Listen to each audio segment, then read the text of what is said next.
Hello and welcome to Newsroom series. I'm Ayotunde Balogun. These are the headlines. President Bola Tinubu meets Nigerian governors in Abuja on the state of insecurity and rising cost of living. Nasarawa State Governor begins second phase of cash transfer to households.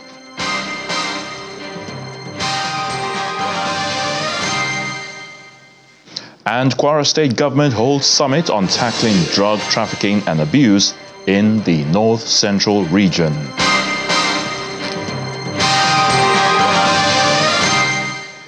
Indeed, President Bola Tinubu today met with Nigerian governors in the nation's capital of Abuja on the state of insecurity and, of course, rising cost of living. Well, at that meeting, the president had the opportunity to set up a committee that will implement the measures on how to resolve the issues discussed at the meeting with the Nigerian governors. But in relation to this in Niger State, we head to there to find out the officials of the Niger State Social Investment Program who are meeting with residents of Bakongo community following a recent protest against what they describe as a rising cost of food items and poor government efforts to arresting inflation, that is.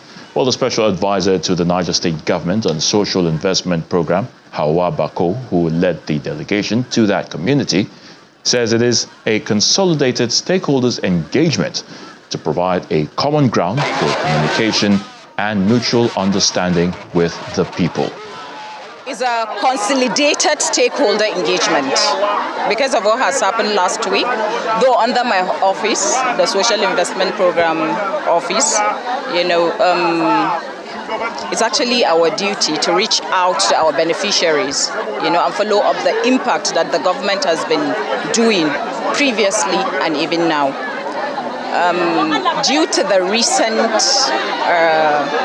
protest of last week, it actually drew our attention that we needed to come and sit down, follow the community, sit down one-on-one with them to get them involved, for us to collaborate and also to get proper feedback on the way forward. You can't just sit at the comfort of your space and say, this is what they want. You're supposed to come, sit with them, meet with them, and understand what they want and how they want it to be done. Protesting women are seeking government intervention to improve the welfare of vulnerable households to reduce hardships on their families. What makes us do all these things is we didn't do it with any passion. We didn't do it to insult any person. We just do it because of we are women. We are women and we are the people that we sit at home. We want governor to look our cry and support us. That is what we want. We'll head now to Nasarawa State, where the state governor, Abdullahi Sule, has flagged off the second phase of the state conditional cash transfer program tagged the Kudin AA Sule. Now, the governor noted that this gesture is to cushion the effect of the economic hardship for the poor and vulnerable people of the state. With an increase in the number of beneficiaries from 3,600 to 6,000 following the success of the first phase, the government's target is to reduce poverty, provide lifelong skills, and enhance the economic well-being of the people. Our correspondent, Halima Gayam, reports. Selected beneficiaries from across the state and beyond, without political considerations except for their vulnerability, gather at the parade ground of the government house in Lafia. Executive Governor of Nasarawa State. It is the launch of the second phase of the Nasarawa State Conditional Cash Transfer Scheme, coming on board after the expiration of the first phase, which lasted for 2 years. Governor Abdullahi Sule, flanked by stakeholders, is here to flag off the second phase of the scheme, tagged Kuding AA Sule. Beneficiaries have been upscaled to 6,000 from 3,600, and the stipends increased from 5,000 to 7,000. The program targets the most poor and vulnerable persons, including widows, orphans, elderly, and people with special needs, people living with disability, with the aim of alleviating poverty providing lifelong skill and enhancing economic well-being of the beneficiaries. It is a program that has reduced reliance on public office holders for financial support in the state. We are the direct beneficiaries at the grassroots of this program because this has gone a long way, Your Excellency, to reduce the number of women trooping to our houses as local government council chairman every morning to get one token or the other. On behalf of the people at the grassroots, especially women, we are grateful to you. The fact that it caters to the needs of beneficiaries beyond the state excites Governor Abdullahi Soleh, who says it only portrays Nasarawa as a state that promotes unity and economic prosperity. You can see clearly, from the names, that there are people from all over the country. It's not just Nasarawa State. Because I saw one, Ngoye Ogboebuna. I have seen Yoruba names. I have seen also names from the South. To me, this is the whole idea. I strongly believe in Nigeria, and I want to make sure that Nigerians benefit from what is good for Nigeria. Beneficiaries speak of their plans to utilize the stipends. Extraordinarily good for me. Extraordinarily. We are very happy by hearing this good news for us. I thank Excellence Sule. I thank him very much. I thank God by bringing him to us. Nasarawa State takes social investment seriously, with several steps taken to institutionalize the program in the state. Let me use this opportunity to once again thank His Excellency for approving the transformation of the Nasarawa State Social Investment Office to an agency backed by the law, to also congratulate him as being the pioneer governor to replicate one of the national programs. Nasarawa Social Investment Authorities say the success of the first phase, which has seen a number of beneficiaries become financially independent, prompted the launch of the second phase, which they believe will have more ripple effects and cushion the economic hardship experienced. Halima Gayam, Channels Television News. In Benue, the State House of Assembly has given a 7-day ultimatum to the Special Advisor on Internal Security to Governor Hyacinth Alia, Mr. Joseph Har, to halt the killings of Benue farmers and increase open grazing of cows or resign from his position. The Speaker of the State Assembly, Mr. Andona Dajo, gave this directive following a motion on security matters moved by the lawmaker representing Adoka Ugboju State Constituency of Otokpo Local Government, Mr. Michael Audu, where 15 people were killed the previous day. The lawmakers are lamenting the decision of the state government banning the enforcement of Section 3 of the Benue State Open Grazing Prohibition and Ranches Establishment Law of 2017, accusing the special advisor of colluding to escalate the killings. These are residents of Agatu, Akpa and Otokpo local government areas of Benue State who have been left homeless and sacked from their farms owing to attacks on their communities since the beginning of the year.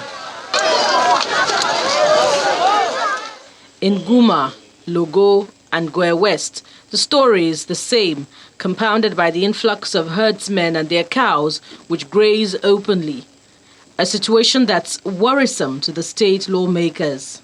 The loss of over 15 lives and property, unimaginable proportions. In town, that is suspected, rather invented, left in their trial sorrow, tears, blood, and pain in one of the most barbaric and brutal and horrific attacks propagated against humanity. The Special Advisor on Internal Security to Governor Hyacinth Alia appears before the House and admits to suspending the arrest and enforcement of Section 3 of the law, a point on which the lawmakers accuse him of complicity. One of the reasons why there was so much killings in the last administration was because of the activities of the Benue State Land Covenant. When I'm coming to that, sir, when they go about to arrest this cattle without replacing a force on ground to wage a reprisal. Now that we have come to engage it, the same people who eat cattle were involved in these activities. Mr. Speaker, he said they stopped these people from operating of what the law have said, of which you and I know that this law have not been appealed by anybody. So I see no need of the security advisor coming to say that this aspect, which is one of the vital aspects, because the tripping of this, that is where these people find their way to kill our people and occupy most of the lands they are having now. It's because of this. Because I think, just like one of my colleagues has said that he is colliding with the headmen to do what? To cause harm on the Benue people. In a unanimous decision, the lawmakers give the security advisor and his team an ultimatum to fix the problem or resign. The 14 local government in Team Line is only Kwanshisha and Vanika and Oshungu that are not affected. 3. 14 is only 3. So how are the 3 saved when 11 are taken over by planning? The 3 are not saved.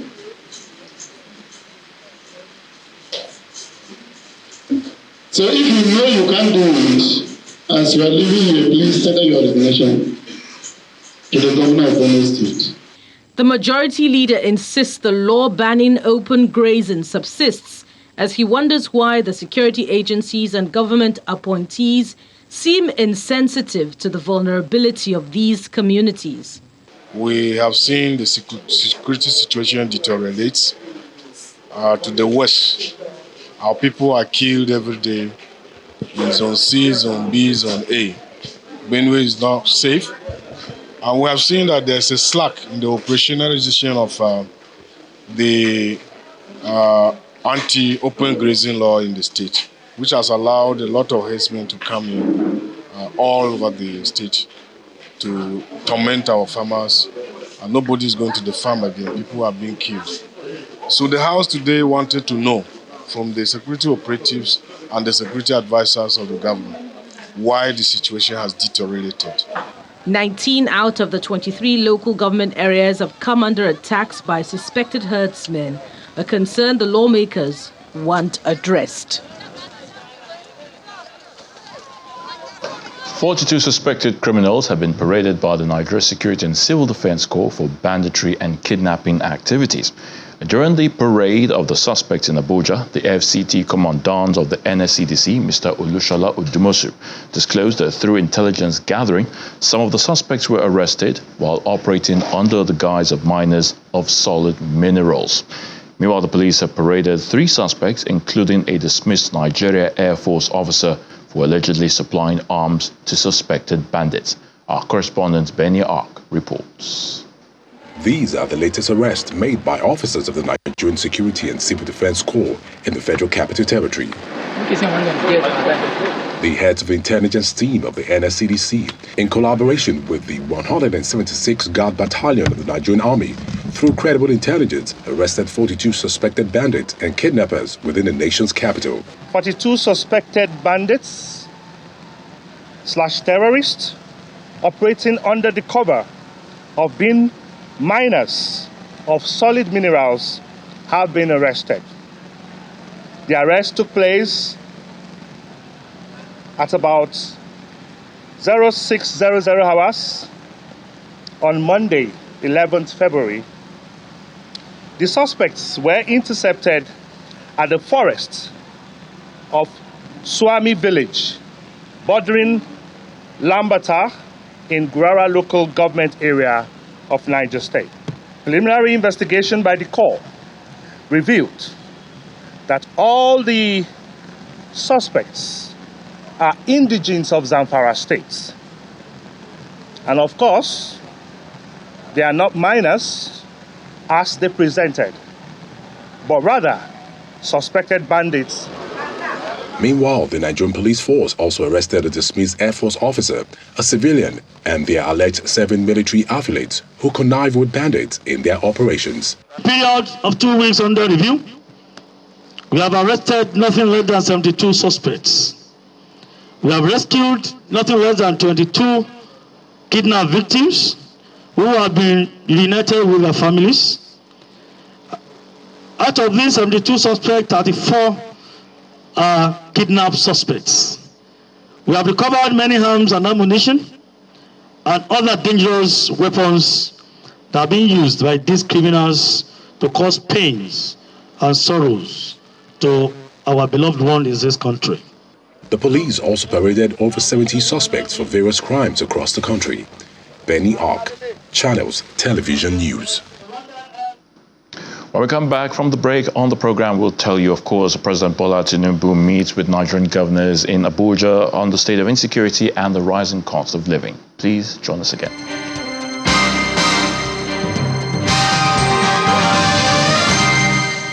Welcome back. The federal government is to collaborate with the Nigerian Governors Forum and security agencies to address the issue of hoarding commodities, especially food items, to stabilize prices and ensure availability to the public. The Minister of Information and National Orientation, Mohammed Idris, who briefed State House correspondents after an emergency meeting between President Bola Tinubu and the Nigerian governors held at the presidential villa in Abuja. The meeting also agreed to consider the possibility of setting up a state police. A lot of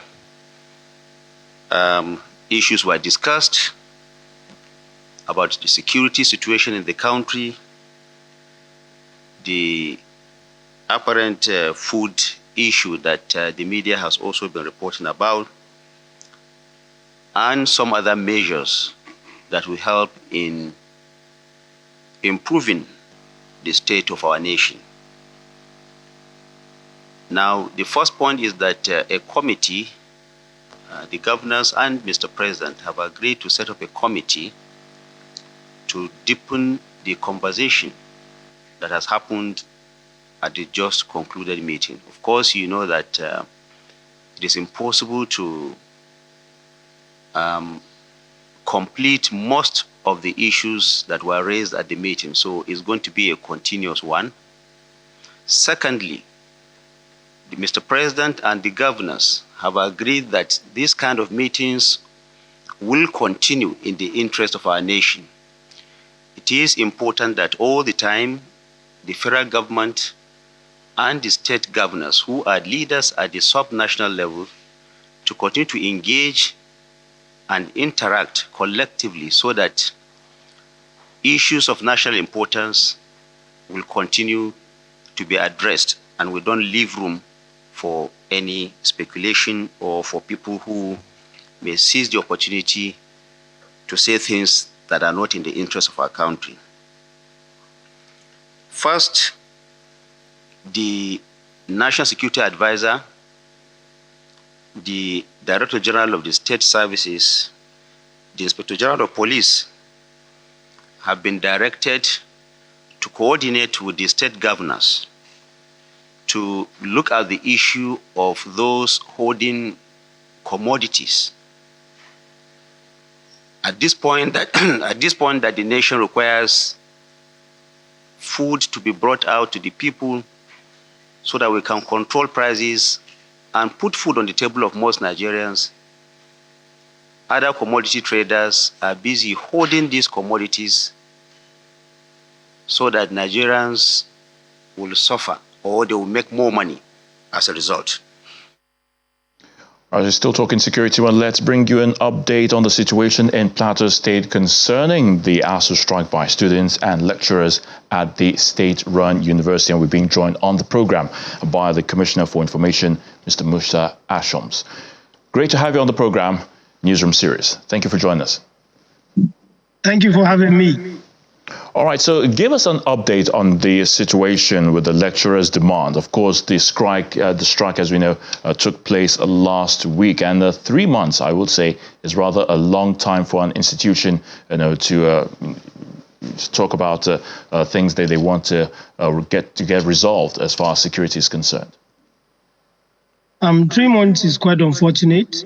It's a very long time in the life of the academics. For example, 3 months can run you through a semester or close to that. It's unfortunate that the students of Plateau State University have stayed at home for that long without any academic activities. And where government is engaging ASU so that we provide lasting solutions to this issue. One of the issues they raised is that there is no government presence in the university. There is no fencing, there's no security post, there's no electricity, lecturers do not have accommodation, students do not have hostels. And we know that government is a continuum, but we just came in May last year, and the budget we met was an old budget, that of the previous government. But we cannot say that these are not problems. If we were lecturers too, we would want to have accommodation. If we were students, we would like to have hostels. If we are students, we would like our environment to be secured, because we've had issues where people come into the university environment and kidnap students and get away with them. And after ransom are being paid, they release them and all of that. So these issues they raised are also issues that have disturbed us as a government. So we cannot say that they are not issues at all, but we are resolving as we speak. Government is still talking to ASU. We had a meeting yesterday. The students marched to the government house to protest, to say that they need to go back to school. They need to channel their energies into positive means. And we spoke to them as a government, and we told them that, yes, we're going to fix these issues. Apart from that, the ASU Plateau State University chapter is also talking about earned academic allowances. And we've told them that we're going to pay that one in tranches, but they are saying no, that we have to pay at once. That once they see the alert for that, they're going to go back to the classroom. We had a glitch in the calculation. There was a 54 million naira that they didn't calculate well. So we said, instead of going back and forth, instead of bickering, let us go back to the classroom. We have agreed, yes, as we are investigating to see how the 54 million naira was used, we should agree to go back to the classroom first, so that our children, our students, will not be at home for a long time. Because once you don't plant something on your mind, something grows on your mind. So we want to plant academics, we want to plant excellence, we want to plant things that will bring about positive change and development and growth on the plateau. That is why we love our children, our students to be back in the classrooms. So we are pleading with ASU to do all of that, and we are hoping that very soon they will go back to the classrooms so that academic activities will continue. All right, interesting one there, Commissioner. Of course, you've talked about a whole lot of issues, particularly as it relates to the Plateau State University. The lecturers are coming up with several of the demand. But I just want to ask, what steps is the government doing, to ensure that the classrooms are reopened? In one of the demands they made, they spoke about security.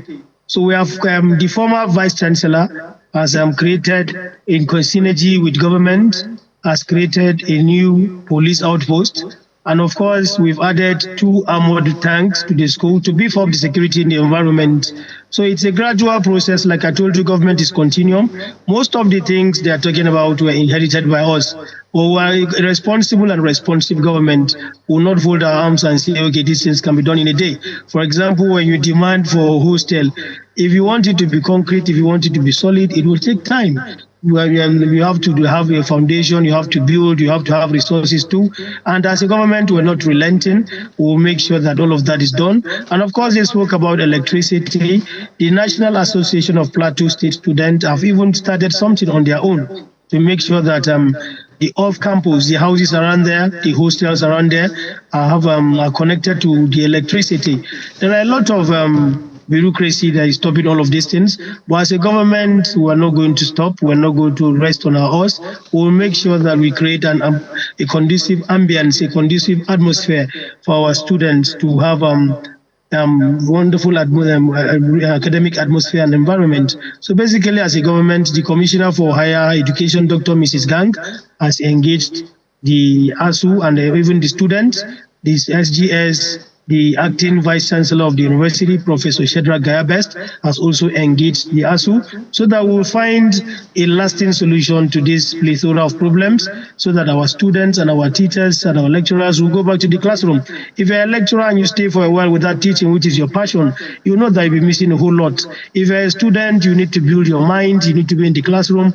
The school environment has what it brings, it has what it holds. So it's important that you get to school. All right, I was just going to say that just for you to quickly round off your thoughts, but of course, I'm sure you've spoken elaborately, and we're definitely running out of time. But we will definitely want to thank you, Mr. Musa Ashams, Commissioner for Information, Plateau State, for your thoughts on the program. Thank you so much. Thank you for having me. God bless Plateau State. As part of efforts to curb the rising cases of drug abuse among the youth in Kwara State, the state government has organized a summit where speakers have preferred lasting solutions to the menace. Is in the north-central region and shares borders with fellow northwestern states of Kogi, which lies to the east, and Niger to the north. It's also bordered by states in the southwest such as Ekiti, Osun, and Oyo, which make up part of the international border with Benin Republic.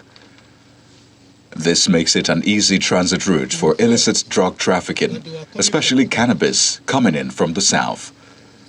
Drugs in transit always find stops along the way, a possible reason for the rise in drug usage and abuse among youth in the north-central region, which is becoming a huge concern for the Kwara State government. And to that effect, the state government has organized a one-day summit to address some of the issues. I am convinced that the various multi-pronged approaches we have decided to have will begin to yield positive results very soon. Drug abuse is a social menace now not only in Kwara State but all over Nigeria. But due to the unwavering commitment of His Excellency Governor Abdurrahman Abdulrazak, we've been taking several steps, which includes both in the supply reduction and the demand reduction, to see that this menace is reduced in our society, ranging from drug prevention programs, sensitization, and advocacy. Officials of the National Drug Law Enforcement Agency are in attendance. They appeal to all stakeholders to collaborate to fight the menace. We are looking forward to partnering with ISOF globally. They will be able to come in here and train the trainers, those that are going to step down the evidence prevention strategy in all the local governments in the state. Once we can do that, in the next 1 or 2 years, we will know that we have enough prevention experts in the state that will help us carry out reduce the incidence of substance use that we have in the state. Drug abuse is not peculiar to Kwara State or the North Central region.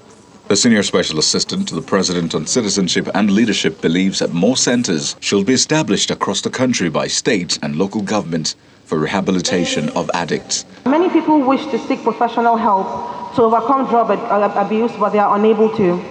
We must therefore invest in providing those who need help with the tools they require to get it, while also establishing more professionally run rehabilitation centers. And this is where I believe state governments especially have a role to play. Participants are calling on government at all levels and other community stakeholders to implement resolutions and suggestions from this summit. All right, that would draw the curtain on the program Newsroom series. Thank you so much for watching. I'm Ayotunde Balu.